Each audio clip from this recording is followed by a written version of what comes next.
You requested, and I shall deliver. The topic of the Mediterranean diet and inflammation, only here on the People Scientist podcast.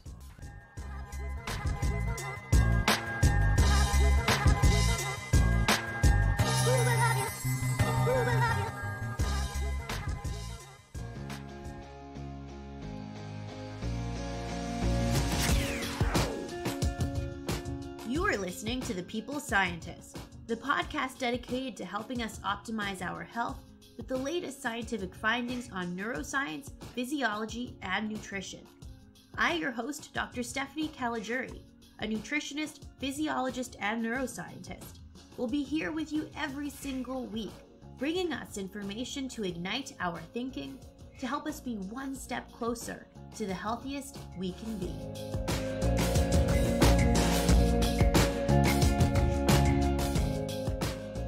Hello, my People Scientist Army, and welcome back to the People Scientist podcast for episode 96, where every week I arm us with some scientific information so we can all be a little bit smarter and healthier with every episode. How are you doing today? I hope that you're doing well, and thank you for inviting me into your day. I hope that I can teach you something new in today's episode. So, what are we talking about?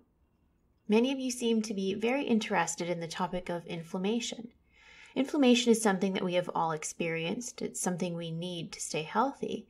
But when inflammation can get out of control or not resolve itself, this can be something that we may battle with in chronic inflammatory conditions like arthritis, inflammatory bowel disease, lupus, allergies, asthma, and even mood disorders like depression. So last week I covered the topic of how intermittent fasting may be of benefit to reduce inflammation and the severity of symptoms in chronic inflammatory conditions. But there may be many lifestyle or diet approaches to help reduce chronic inflammation. So today I'm going to talk about the Mediterranean diet. In fact, a combination of fasting and the Mediterranean diet may be a very effective means to help sequester chronic inflammation. But that combination has yet to be explored. So without further ado, let's start off with some core takeaways. The Mediterranean diet is primarily a plant-based diet. It is rich in vegetables, seeds, nuts, beans, peas, olives, olive oil, fish, and a moderate amount of whole grains, fruit, and red wine. There is a lot of clinical data present to support that eating the Mediterranean diet may support brain, heart, and overall health. It may reduce symptom severity for chronic inflammatory conditions like arthritis, lupus, and may lower markers of inflammation in different populations. The Mediterranean diet may have these benefits by increasing our antioxidant status, increasing molecules that help resolve inflammation, and by reducing foods that may increase oxidative stress. Now, let's get into those details.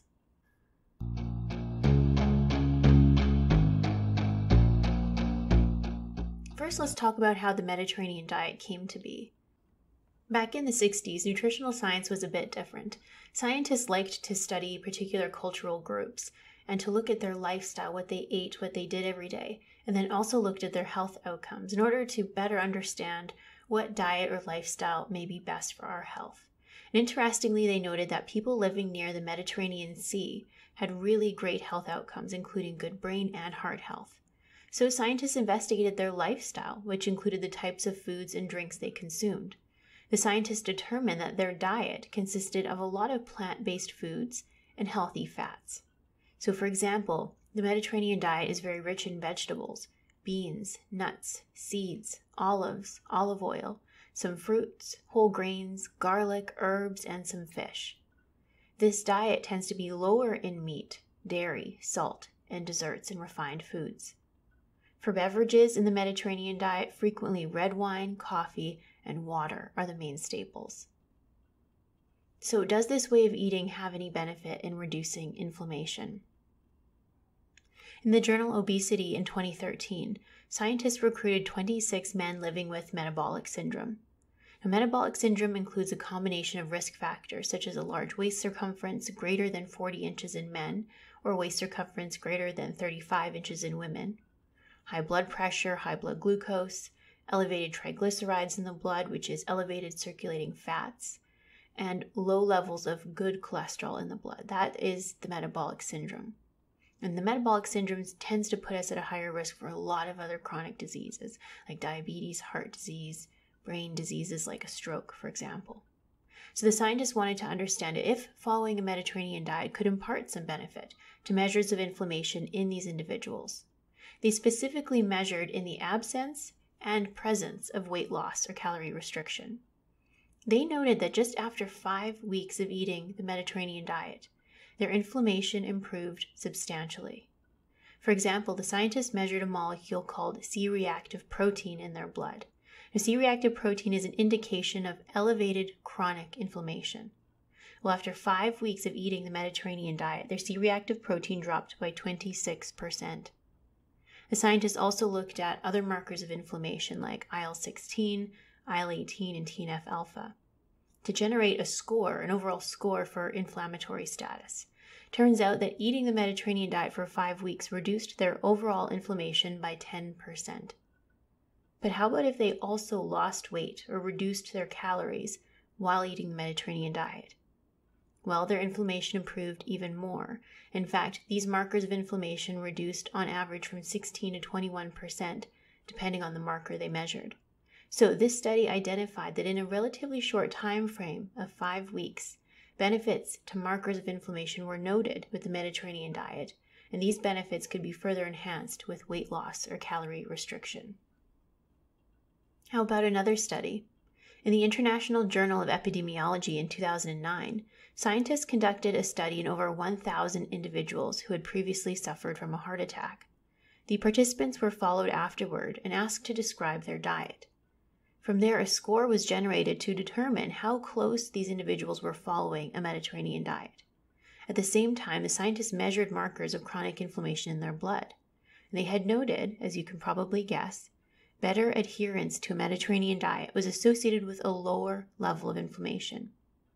For each unit of increasing adherence to the Mediterranean diet, there was a reduction of 3.1% in the average C-reactive protein levels, and a reduction of 1.9% in the average interleukin-6 levels. So better adherence to the Mediterranean diet seems to be associated with better measures of inflammation. There have also been benefits noted for our brain. In the Annals of Neurology in 2013, the scientists conducted a meta-analysis that pulled together many studies investigating the associations of the Mediterranean diet and brain health. The scientists noted that high adherence to the Mediterranean diet was consistently associated with a reduced risk of stroke, depression, and cognitive impairment like dementia. Even moderate adherence to the diet was associated with some benefits to reducing risk of depression and cognitive impairment. But moderate adherence seemed to not be as beneficial for stroke. Higher adherence to the Mediterranean diet seemed to be necessary to reduce the risk for stroke. How about other health conditions? In the journal Rheumatology this year, Willett and colleagues wrote extensively how the Mediterranean diet may impart many benefits for individuals living with the inflammatory condition lupus. For example, in 280 patients, those who more closely followed the Mediterranean diet tended to have less risk factors for heart disease, lower levels of inflammation, which was measured by C-reactive protein. The Mediterranean diet was also associated with a lower score for lupus symptoms. In the journal Rheumatology International in 2018, the scientists reviewed 4 clinical trials that indicated many measures of inflammation and symptoms in rheumatoid arthritis improved with adherence to the Mediterranean diet. For example, 51 patients with rheumatoid arthritis, which is a chronic autoimmune inflammatory condition, were recruited in this study. Half were to follow a Mediterranean diet, and half were to follow a more Western-type control diet, typical to North America with more processed foods. The Mediterranean diet included plenty of vegetables, beans, nuts, seeds, fish, and a moderate amount of red wine. The scientists followed the patients for 12 weeks. The scientists took many assessments of their rheumatoid arthritis symptoms, as well as markers of inflammation in the blood. The participants following the Mediterranean diet already started seeing improvements in symptoms at 3 weeks. For example, by 3 weeks, they already saw an improvement in their pain by 31% and an improvement in their morning joint stiffness by 29%. The longer they followed the Mediterranean diet, the more improvements were noted. For example, the number of joints that were symptomatic reduced by 25% at week 6 and further reduced to 34% by week 12. Their C-reactive protein levels, which indicates inflammation, dropped by 30% by week 12. By comparison, the control group that followed that Western type of diet seemed to worsen or not change at all depending on the measure.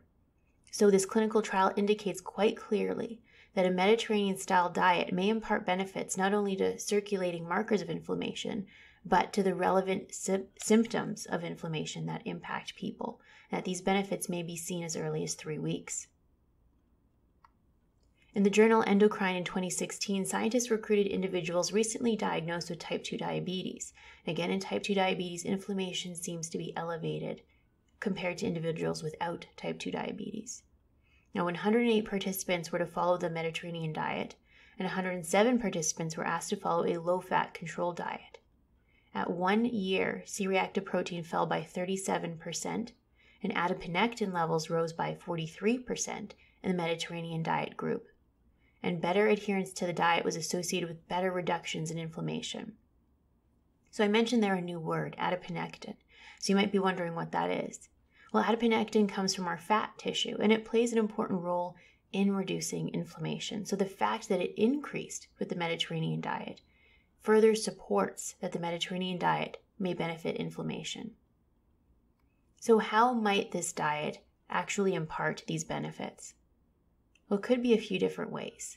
One way is lowering C-reactive protein and raising adiponectin in our body, as I just mentioned. Another potential mechanism is that the Mediterranean diet increases our antioxidant status, our ability to fight oxidative stress, essentially, which is important because inflammation may increase in response to oxidative stress. So it is as though the Mediterranean diet puts a halt to that inflammatory process. If inflammation is the fire, oxidative stress is the kindling, and the Mediterranean diet is the water to put it out. This is evidenced in a clinical trial by Zamora in 2013, in which they recruited 564 patients to investigate the health effects of the Mediterranean diet. And they measured the antioxidant capacity in their blood at baseline and after 1 year of eating the Mediterranean diet. Now, the antioxidant capacity will give us information about how the body might be able to fight off oxidative stress. Now, their antioxidant capacity increased by about 5% over 1 year, whereas the control group did not exhibit a change in antioxidant capacity. The antioxidant capacity may be affected by extra virgin olive oil, which is a very big component of the Mediterranean diet. In the journal Atherosclerosis in 2005, they compared refined olive oil with virgin olive oil in 40 men. Now, olive oil, like I said, is a large component of the Mediterranean diet. You may see extra virgin olive oil on labels and wonder what that means and what that means for our health particularly. Well, extra virgin means that it is the least refined, least filtered. So there will be more antioxidant polyphenols, which we want. Virgin olive oil would be somewhere in the middle, and regular olive oil would be refined or filtered the most. So generally speaking, we want to try to get the extra virgin olive oil. So the scientists noted a benefit of virgin olive oil on measures of heart health, such as lowering plasma oxidized LDL. Now, oxidized LDL is what creates those plaques or buildup in our arteries. So the extra virgin olive oil seemed to reduce that. It also reduced lipid peroxide levels and increased higher activity of our natural antioxidant system, glutathione peroxidase. These are really important components to heart health. Systolic blood pressure also decreased after intake of virgin olive oil in patients with high blood pressure. This is generally speaking why it is thought that we should purchase extra virgin olive oil because of this antioxidant polyphenol combination. The unsaturated fatty acids present in olive oil, nuts, and fish may also be of benefit. For example, omega-3 fatty acids can help resolve inflammation by producing particular oxylipins called resolvins and protectins. This is really key, as inflammation is a necessary and important thing for our health. But it is when inflammation sticks around for too long or in particularly high levels that it can induce some health consequences like pain, damage to our joints, and chronic inflammatory conditions like arthritis, lupus, Crohn's, colitis, asthma, etc. So resolving the inflammation in these scenarios is necessary. There is evidence that omega-3 fatty acids can do this. Now, omega-3 fatty acids would be present in things like salmon, sardines, walnuts, flaxseed, chia seed, and hemp seed. But keep in mind that omega-3 fatty acids are prone to oxidation, which could be harmful by increasing oxidative stress in the body. So how do we enjoy the benefits of the omega-3s without them being oxidized? Don't overcook your fish. It only needs to be cooked to 145 degrees Fahrenheit. You can try buying raw nuts and seeds instead of them being toasted or roasted. And try to eat plenty of antioxidant-rich foods like extra virgin olive oil, vegetables, and moderate amount of fruits, while cutting down on sugar, processed, and refined foods. And if you're interested on this specific topic of omega-3 fatty acids, I go into more details about this in episode 66. Not only what is in the diet is important to consider, but also what is absent in it. This diet happens to be low in sugar, low in refined processed foods, saturated fat, and salt. These are also a key component of the diet's healthfulness as well. So that is a wrap, my People Scientist Army.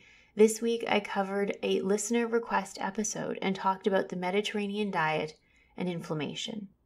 Inflammation is an important component to our immune system and defense system, but when inflammation becomes chronic or too high, that is when it may lead to chronic inflammatory conditions like chronic pain, arthritis, lupus, eczema, allergies, asthma, and even mood disorders like depression. Through many clinical trials, it appears that a Mediterranean diet rich in vegetables, beans, seeds, nuts, fish, and a moderate amount of whole grains, fruits, and red wine may be of benefit in lowering inflammation and improving symptoms of chronic inflammatory conditions. Last week, I spoke of intermittent fasting and how it may too reduce inflammation.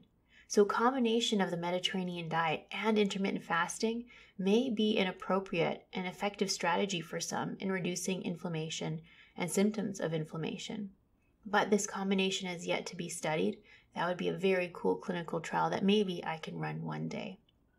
So that is it for me today, my People Scientist Army. I hope you all have a wonderful week. If you don't already follow me on social media, make sure to do so because I share a little bit extra information on the week's topic throughout the week. And if you want to buy me a coffee to say thanks for the episode, the information on how to do that is in the description box to this episode. I look forward to meeting you all back here the same time and same place next week on the People Scientist Podcast.